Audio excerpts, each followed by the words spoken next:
Today, we're going to talk about realism in gaming.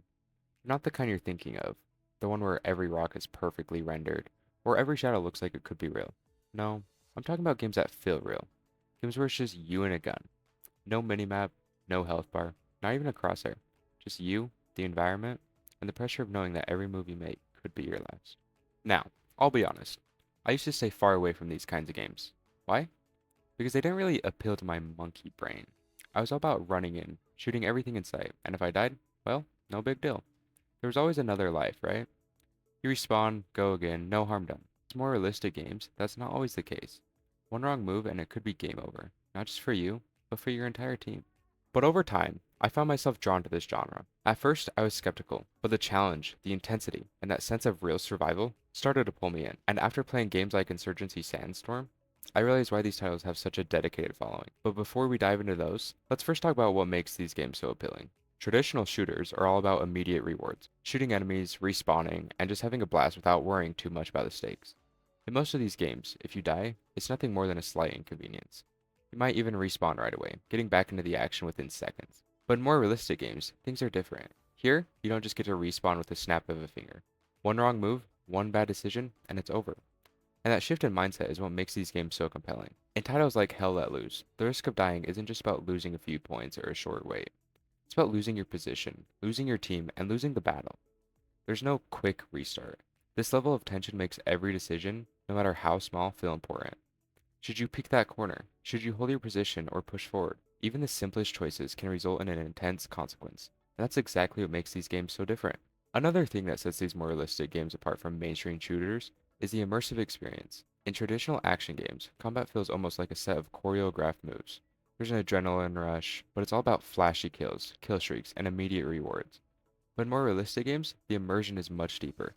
It's not just about shooting the bad guys, it's about surviving, planning, and being part of a larger effort. In Insurgency Sandstorm, for instance, combat is methodical, calculated, and grounded in real-world tactics. You can't just rush in and expect to dominate. You need to move slowly, check your corners, communicate with your team. The tension isn't about who can shoot faster. It's about who can outthink and outlast the other team. There's something incredibly satisfying about taking your time, setting up on a perfect angle, and just knowing that your success came from being smart, not just quick. Another key factor in realistic games is teamwork.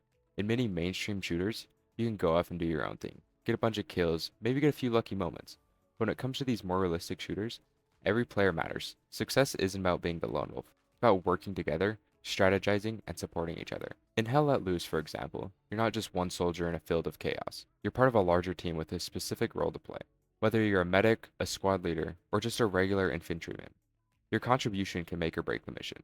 And because your actions directly affect the outcome, there's a real sense of responsibility. This level of cooperation forces you to communicate effectively and think as a unit. It's no longer about getting the most kills, it's about winning together, as a team. As you'd expect, these games can be incredibly frustrating. There's no instant respawn, and one small mistake can lead to the entire squad failing. But here's the thing, this frustration is exactly what makes success feel so rewarding. When I finally win a game in Insurgency Sandstorm, it actually feels earned. Maybe this is just me, because my win rate is lower than I care to admit, but this kind of challenge is what keeps players coming back. The stakes are high, the tension is palpable, and there's a real sense of pride when your team accomplishes the mission. There's no feeling quite like it when everything clicks into place after a few losses. It's that constant learning curve, that gradual improvement, and that raw satisfaction of overcoming obstacles that makes these games so appealing, despite the frustration.